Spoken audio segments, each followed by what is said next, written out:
E as viagens internacionais de Lula e Janja já custaram mais de 50 milhões de reais aos cofres públicos, segundo dados obtidos pelo jornal o Globo. O valor inclui gastos com acomodação do presidente e comitiva, além de despesas logísticas como aluguel de equipamentos, impressoras, celulares, telefonia fixa e acesso à internet em outros países. Os números não incluem os gastos com a visita de Estado à França, que ocorre nesta semana, nem com a viagem do mês passado a Pequim, cuja despesa não foi informada pelo Itamaraty. A viagem internacional mais cara de Lula, Ana, foi a ida dele a Moscou, em plena guerra da Ucrânia, para participar do desfile que comemora a vitória soviética sobre o nazismo da Segunda Guerra. E aí, Ana, só essa viagem, passagem pela Rússia, custou praticamente 2 milhões de reais aos pagadores de impostos. E ele que disse que resolveria, né, o conflito entre Ucrânia e Rússia numa mesa de bar. Sequer acenou para o presidente da Ucrânia, deu de ombros, foi até a Rússia, poderia muito bem ter conclamado ali um encontro, ter dito ao Vladimir Putin, por que não conversamos? Não precisava ser uma mesa de bar, não, que é o cenário mais confortável para ele, a gente sabe.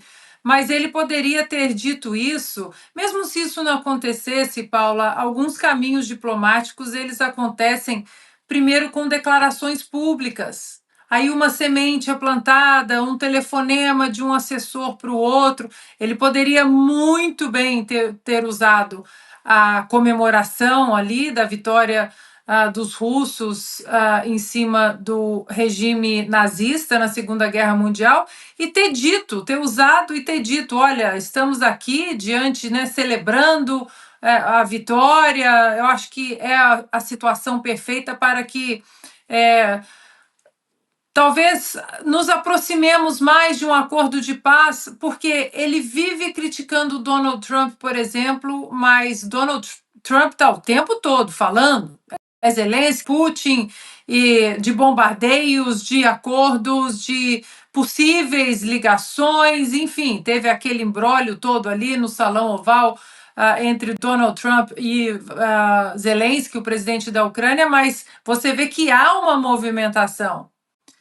O Lula não, a movimentação dele é a movimentação cenográfica, é para aparecer em fotos. O pior é que nas fotos ele está sempre acompanhado de ditadores, de líderes de regimes totalitários e, claro, a Janja, sempre ali, com o nosso dinheiro. Alexandre, o que preocupa é que essa viagem da França ainda não foi incluída, os gastos, nem a viagem a Pequim no mês passado, e ainda tem um ano e meio de Lula 3 pelo caminho. Tem 1 ano e meio. Não custa lembrar que hoje é o 6 de junho, desembarque na Normandia, né, em que o Ocidente criou um fronte europeu e isso foi fundamental para a derrota de Hitler. Se não tivessem segurado o Patton, ele teria entrado em Berlim antes dos soviéticos, que foram lá descobrir que vaso sanitário não era pia de lavar o rosto. Mas, enfim, Lula poderia ter aproveitado. Ele, nessa entrevista no Le Monde, ele disse que ele e a China estão prontos para negociar a paz e tal. Eu disse que foi uma entrevista bem dada, eu não disse que... eu não emiti opinião sobre ela, estou emitindo agora, né? Aquelas conversas, os franceses acreditam. Talvez comecem a cair na realidade. Mas o Augusto se referiu à esquerda europeia, isso vem de longe, essa omissão. Durante muito tempo, na segunda metade dos anos 40 e nos anos 50, a esquerda europeia, os jornais europeus de esquerda, omitiam os assassinatos do Stalin, não falavam sobre o Stalin.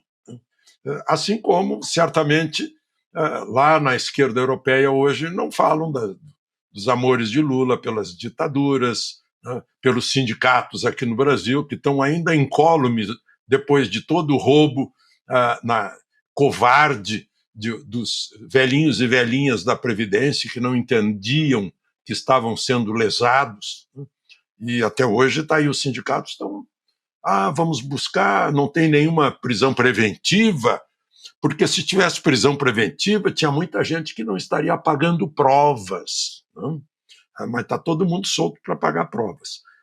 Então é isso, é uma grande hipocrisia, né, da esquerda europeia e da esquerda em geral, porque faz parte da natureza dela.